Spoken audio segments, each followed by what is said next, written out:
মাত্র দুদিন আগে নোয়াখালীতে যে ঘটনা ঘটল, আওয়ামী লীগের এক চেয়ারম্যানের অনুসারীরা মাইকে ঘোষণা দিয়ে লোক জমায়েত করে বিএনপি ছাত্রদলের নেতাকর্মীদের উপরে চড়াও হলো, মারধর করলো, মোটরসাইকেল পুড়িয়ে দিল। এই ঘটনা ঘটল 2 দিনের তফাতে। এবার দেশের আর এক জেলায় হবিগঞ্জে ঘটল বিএনপি এবং আওয়ামী লীগের মধ্যে তুমুল সংঘর্ষের ঘটনা। পরিস্থিতি যে খুব একটা স্বাভাবিক মনে হচ্ছে না। নানা কিছু ঘটনা, নানা কিছু আলামত ভবিষ্যৎ উত্তপ্ত হওয়ার যে ইঙ্গিত দিচ্ছে, সেই কথাটা আমরা বারবার বলছি এবং বারবার একথাও বলছি যে এই সব কিছুর ঊর্ধ্বে উঠে একটা সৌহার্দ্যপূর্ণ পরিবেশ আমাদের প্রয়োজন, আমরা যারা সাধারণ মানুষ তাদের জন্য। কিন্তু আদৌ সেটা থাকছে কি? হবিগঞ্জে যে তুলকালাম কাণ্ড হলো, সেই কাণ্ড কি বলে, কি ইঙ্গিত দেয়? এভাবে নোয়াখালীর পরে হবিগঞ্জে, তার আগে আমরা দেখেছিলাম ব্রাহ্মণবাড়িয়া, চট্টগ্রামে উত্তপ্ত পরিস্থিতি, হবিগঞ্জ ভোলাতে উত্তপ্ত পরিস্থিতি। এই পরিস্থিতিগুলো যদি সারা দেশে ছড়িয়ে পড়ে তাহলে দেশ আবার অস্থিতিশীল হয়ে যাবে। দেশ অস্থিতিশীল হলে কার লাভ, কার ক্ষতি? এই কথাটা আমরা বারবার বলি। কি ঘটলো হবিগঞ্জে? কেন এরকম বিদঘুটে উদ্ভট পরিস্থিতি হলো? সরকারি ক্ষমতাসীন সরকারি দলের সঙ্গে প্রায় ধুঁকতে থাকা আওয়ামী লীগ কেন সংঘর্ষে লিপ্ত হলো এবং সেখানে ব্যাপক সংঘর্ষ, বোমাবাজি, এই ঘটনাগুলো ঘটলো। এমনকি থানার ওসি সহ হলেন আহতর সংখ্যা 50-এর বেশি। কেন এই ঘটনা ঘটছে? চলুন একটু হবিগঞ্জে থেকে ঘুরে আসি। আজকে কি ঘটলো হবিগঞ্জে? থাকবেন। দর্শক, বলছিলাম হবিগঞ্জ উত্তপ্ত হয়েছে। এবার নোয়াখালীর পরে হবিগঞ্জে এবার আওয়ামী লীগ বিএনপির সংঘর্ষের ঘটনা ঘটেছে। ঘটনাগুলো খুব একটা স্বাভাবিক পরিস্থিতির ইঙ্গিত দিচ্ছে না। দেশ রূপান্তরের এই শিরোনামটা দেখে নিন। সেখানে বলা হচ্ছে চেয়ারম্যানের দায়িত্ব নিয়ে সংঘর্ষ, ওসি সহ আহত 50। চিন্তাই করা যায় না যে 50 জন আহত হয়েছে। আমরা সর্বশেষ যে খবর জানি সেখানে প্রাণহানির ঘটনা ঘটেনি। এটা একটা স্বস্তির খবর। কি বলছে গণমাধ্যম? হবিগঞ্জের বানিয়াচং উপজেলার বড়ইউড়ি ইউনিয়নের চেয়ারম্যান ও প্যানেল চেয়ারম্যানের লোকজনের মধ্যে সংঘর্ষে ওসি, পুলিশ সহ কমপক্ষে 50 জন আহত হয়েছে।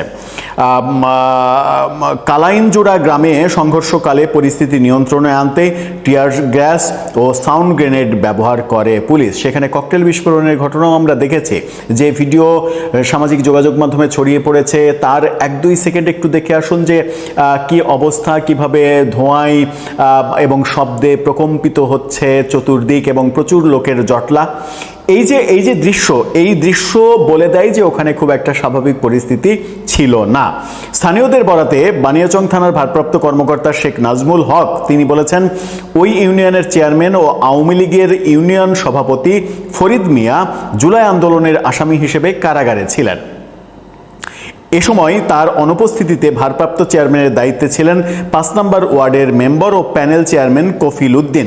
তিনি স্থানীয় যুবদলের নেতা। আওয়ামী লীগের চেয়ারম্যান, প্যানেল চেয়ারম্যান যিনি হয়েছেন তিনি যুবদলের নেতা। সম্প্রতি কারাগার থেকে বের হন ফরিদ আহমেদ। তিনি হাইকোর্টের আদেশে স্বপদে পুনর্বহাল হন। হাইকোর্ট আদেশ দিয়েছে চেয়ারম্যান স্বপদে পুনর্বহাল হবে, সঙ্গত কারণেই তাকে তার চেয়ারে বসতে হবে। কিন্তু ভারপ্রাপ্ত চেয়ারম্যান কফিল উদ্দিন দায়িত্ব হস্তান্তরে গড়িমসি করতে থাকেন। তারা ক্ষমতায় আছে, খুব স্বাভাবিকভাবেই তারা কেন হস্তান্তর করবে? ব্যাপারটা তো তাই, বাংলাদেশের ক্ষমতা তো তাই। এদিকে সকালে চেয়ারম্যান ফরিদ আহমেদ ইউনিয়ন পরিষদ কার্যালয়ে ভিজিএফ চাল বিতরণ শুরু করলে প্যানেল চেয়ারম্যান কফিল উদ্দিন বাধা দেয়। এ নিয়ে উভয় পক্ষ তার দলবল নিয়ে দেশীয় অস্ত্র নিয়ে সংঘর্ষে লিপ্ত হয়। দুপুর পর্যন্ত চলা সংঘর্ষে পুলিশ সদস্য সহ কমপক্ষে 50 জন আহত হন। আহতদের মধ্যে কয়েকজন হবিগঞ্জ সদর আধুনিক হাসপাতালে চিকিৎসা নিচ্ছেন। সংঘর্ষ থামাতে পুলিশ লাঠিচার্জ সহ সাউন্ড গ্রেনেড, টিয়ার সেল ছড়ে। পুলিশের দাবি বর্তমানে পরিস্থিতি নিয়ন্ত্রণে আছে। তুমুল সংঘর্ষের ঘটনা ঘটেছে হবিগঞ্জে। এখন ব্যাপার হচ্ছে যে ব্যাপারটা তো যৌক্তিক কারণ যে চেয়ারম্যান জেলে ছিলেন, জেল থেকে মুক্ত হয়েছেন, হাইকোর্টের আদেশে তিনি স্বপদে বহাল হয়েছেন, তাকে জোর করে সরিয়ে দেওয়া হয়েছিল, সরিয়ে দিয়ে প্যানেল চেয়ারম্যান হিসেবে যুবদলের নেতা যিনি মেম্বার ছিলেন তিনি দায়িত্ব নিয়েছেন। তো স্বপদে বহাল হওয়ার পরে চেয়ারম্যান তো তার গদিতে বসতে চাইবেই। আবার এটাও একটা ব্যাপার যে আওয়ামী লীগের যখন চেয়ারম্যান আওয়ামী লীগ করেন সেহেতু তিনি যখন স্বপদে বসতে চাইছেন তখন ব্যাপারটা হ্যাডামের ব্যাপার থাকে যে আওয়ামী লীগ এই অবস্থায় সব থেকে বেশি কোণঠাসা সেই দলের একজন নেতা তিনি চেয়ারে বসার জন্য নিজের শক্তি প্রয়োগ করছেন, নিজের বাহুবল প্রদর্শন করছেন। এটাও কিন্তু একটা গুরুত্বপূর্ণ বিষয়। এরকম একটা মুহূর্তে এই ধরনের সাংঘর্ষিক পরিস্থিতির মধ্যে জড়িয়ে যাওয়া তার এবং তার দলের জন্য সুখকর হলো কিনা সেটাও একটা বড় প্রশ্ন। কারণ আজকের এই ঘটনার পরে নিশ্চিত করে তার নামে মামলা হবে, মামলা হলে তিনি আবার গ্রেপ্তার হবেন। যুবদলের যিনি নেতা তিনি তো আর গ্রেপ্তার হবেন না, তার বিরুদ্ধে মামলা হলেও তিনি গ্রেপ্তার হবেন না, এটাই বাস্তবতা। এবং বাংলাদেশের ক্ষমতার রাজনীতির বাস্তবতা এটাই, যখন যে মানে বিএনপি সরকারকে দোষ দিয়ে কিন্তু লাভ নেই, যখন যে ক্ষমতায় থাকে তারা তাদের মতো করে ক্ষমতার চর্চা করে এবং তারা তাদের মতো করে পুলিশ প্রশাসন আমলা সবাইকে ব্যবহার করে। এই চিত্র আমরা দেখেছি গত 54 বছরে, এই চিত্রের কোনো ব্যতিক্রম ঘটেনি। মানে গত 55 বছরেই এটা হয়নি। এবং যে প্রত্যাশা আমরা করেছিলাম যে আওয়ামী লীগের অপশাসনের জন্য আওয়ামী লীগকে তাড়ানো হয়েছে, তারপরে একটা ভালো শাসন আমরা পাবো প্রফেসর ইউনূসের আমলে, সেটা পাইনি। দেশকে আরও জলাঞ্জলিতে নিয়ে গেছে প্রফেসর ইউনূস সরকার এবং দেশকে অরাজক পরিস্থিতির দিকে নিয়ে গেছে, দেশে মপতন্ত্র কায়েম করেছে। এই ব্যাপারগুলো আমরা দেখেছি এবং তারই ধারাবাহিকতা এখনও থাকবে। নতুন সরকার এসেছে বিএনপি, তারা তাদের মতো করে ক্ষমতা দেখাবে। আওয়ামী লীগের আমলে তারা প্রচুর নির্যাতিত হয়েছে, নিষ্পেষিত হয়েছে, তারা এখন পাওয়ার পলিটিক্স করবে, এটাই স্বাভাবিক।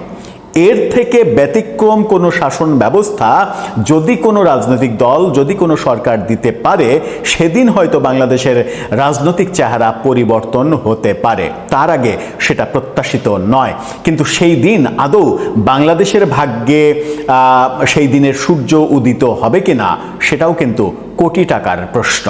দর্শক, আপনার কাছে কি মনে হয় এই যে চেয়ারম্যান শক্তি প্রদর্শন করলেন এবং মারামারিতে লিপ্ত হলেন, এর পরিণতিতে কি আজকে রাত পার হবে তার বাইরের জীবন, নাকি তাকে আবার কারাগারে যেতে হবে? প্রাকৃতিক নিয়ম অনুযায়ী যখন কোনো ঝড় আসে, সেই ঝড়ের পূর্বে কিছু পূর্বাভাস আমরা দেখতে পাই, কিছু বিষয় আমরা দেখতে পাই, যেমন প্রকৃতি একদম অন্ধকারাচ্ছন্ন হয়, পরিবেশ গুমোট হয়ে যায়, কেমন একটা সনসনে ভাব সৃষ্টি হয় না? বাংলাদেশের রাজনীতিতে বর্তমানে ঠিক একই রকম পরিবেশ দেখতে পাচ্ছি। বাংলাদেশের রাজনীতিতে একটা ঝড় খুব দ্রুত আসবে, সেই ঝড়ের যাবতীয় পূর্বাভাস আমরা দেখতে পাচ্ছি। জানি অনেকেই দেখতে পাচ্ছেন, অনেকেই দেখতে পেয়েও না দেখার ভান ধরছেন, বাট এটা সত্য।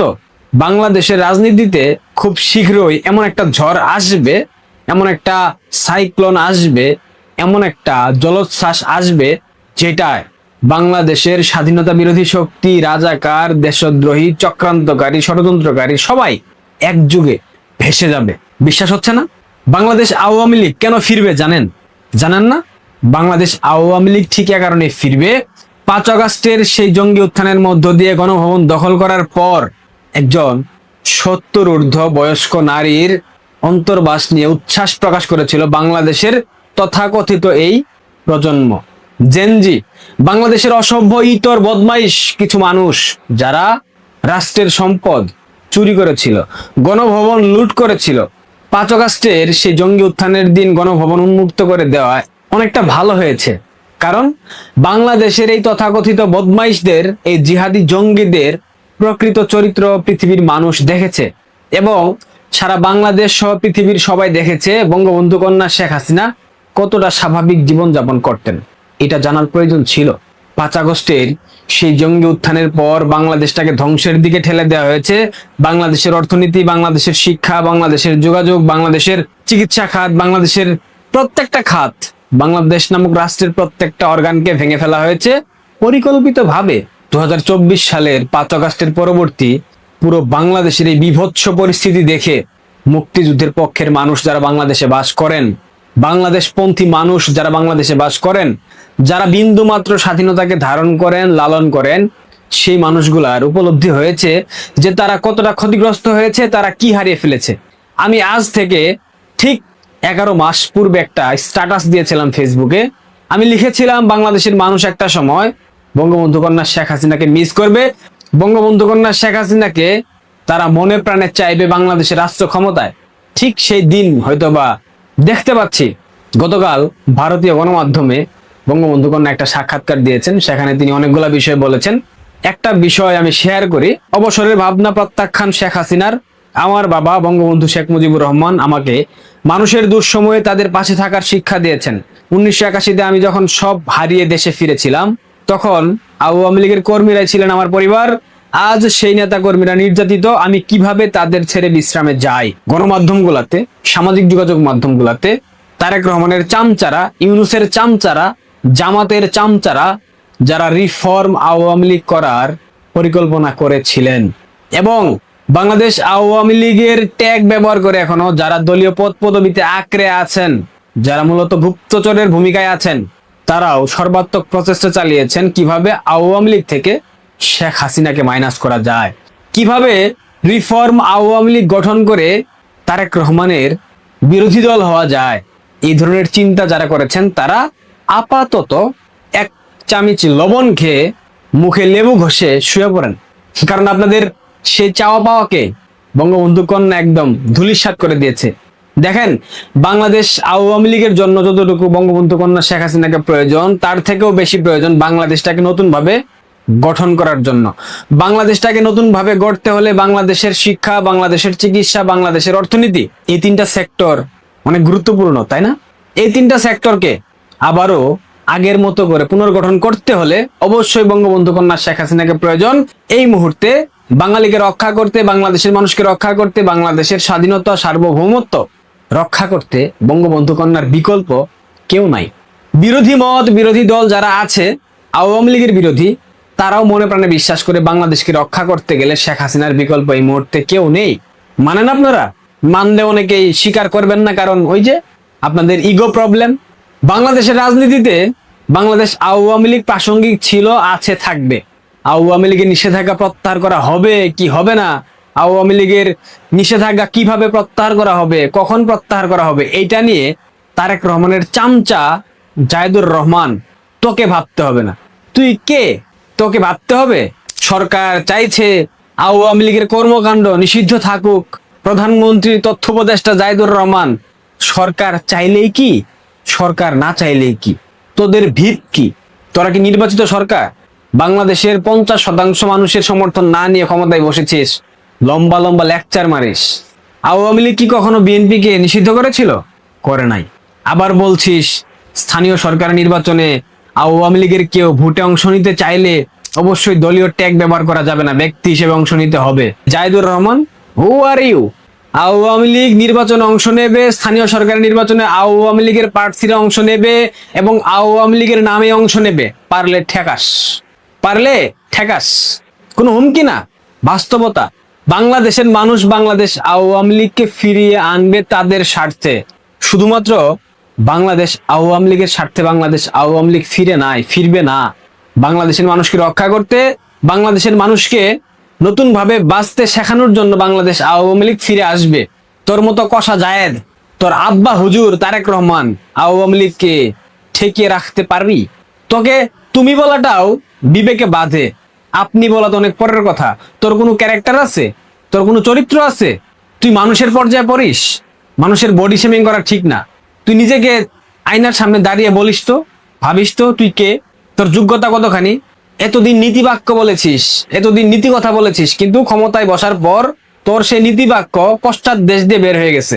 বলতি না বাক স্বাধীনতা, গণমাধ্যমের স্বাধীনতা, রাজনৈতিক দলের রাজনৈতিক স্বাধীনতা, গণতান্ত্রিক স্বাধীনতা, রাজনৈতিক দলের নির্বাচন অংশ নেওয়ার স্বাধীনতা। এখন কোথায় তোর সেই স্বাধীনতা? এখন কোন লজ্জায় বলিস আওয়ামী লীগের নিষেধাজ্ঞা, অর্থাৎ আওয়ামী লীগের কর্মকাণ্ড নিষিদ্ধই থাকবে? সরকার এটাই চাইছে। তোর সরকার চাইলেই কি রাখতে পারবে? বাংলাদেশ আওয়ামী লীগ কি জলে ভাসা পদ্ম? প্রশ্ন করছি তোকে, বাংলাদেশ আওয়ামী লীগ জলে ভাসা পদ্ম? শৈবাল শেওলা, ছত্রাক? না, তোরা ছত্রাক, তোরা শৈবাল, তোরা শেওলা, তোরা পাকিস্তানের বীজ, তোরা রাজাকার, তোরা দেশদ্রোহী, তোরা বাংলাদেশের স্বাধীনতা সার্বভৌমত্ব বিক্রি করে দিয়েছিস। তোরা পশ্চিমা দালাল, তোরা পশ্চিমা প্রভুদের কাছে প্রতিনিয়ত মাথা নিচু করে দাঁড়িয়ে থাকিস। বাংলাদেশের মানুষ কি বুঝে না? বাংলাদেশের মানুষ কি দেখে না? 100 দিনে তোদের সফলতা কি? কি করেছিস বাংলাদেশের মানুষের জন্য? বলতে পারবি? একটা উদাহরণ দিতে পারবি? পারবি না। কাউকে তুই তুকারি করা মোটেও ঠিক না, বাট এই যে ক্যারেক্টার, একে তুই বলাটা আই থিঙ্ক বাজে কিছু না, মন্দ কোনো কিছু না। আপনারা মেবি এটা মানেন বা বিশ্বাস করেন। সুতরাং যারা ভেবেছিল রিফর্ম আওয়ামী লীগ, তাদের আশায় ঘুরে বালি। যারা ভেবেছিল শেখ হাসিনার রাজনীতি শেষ, তাদের আশায় ঘুরে বালি। যারা ভাবছে আওয়ামী লীগ স্থানীয় সরকার নির্বাচনে অংশ নিতে পারবে না আওয়ামী লীগের নাম দিয়ে, তাদের আশায়ও ঘুরে বালি হবে। যারা ভাবছে আওয়ামী লীগের নিষেধাজ্ঞা প্রত্যাহার করা হবে না, তাদের আশায়ও ঘুরে বালি হবে। খুব শীঘ্রই আপনারা দেখবেন। আবারও বলছি, বাংলাদেশ আওয়ামী লীগ জলে ভাসা কোনো পদ্ম না। বাংলাদেশের জন্ম দিয়েছে বাংলাদেশ আওয়ামী লীগ। বাংলাদেশে মাথা উঁচু করে বঙ্গবন্ধু কন্যা ফিরে আসবেন, এবং আজ বলে গেলাম, বঙ্গবন্ধু কন্যা বাংলাদেশের প্রাইম মিনিস্টার আবারও হবেন, এবং বাংলাদেশটাকে স্থিতিশীল বানিয়ে, বাংলাদেশের আইন শৃঙ্খলা ঠিক করে, বাংলাদেশের অর্থনীতিকে চাঙ্গা করে, বাংলাদেশের গার্মেন্টস সেক্টরকে চাঙ্গা করে, বাংলাদেশের চিকিৎসা খাত চাঙ্গা করে, বাংলাদেশের শিক্ষা খাতকে উজ্জ্বল করে তিনি সসম্মানে অবসরে যাবেন। মাথায় রাখবেন, কোনো হুমকি না, কোনো ধামকি না।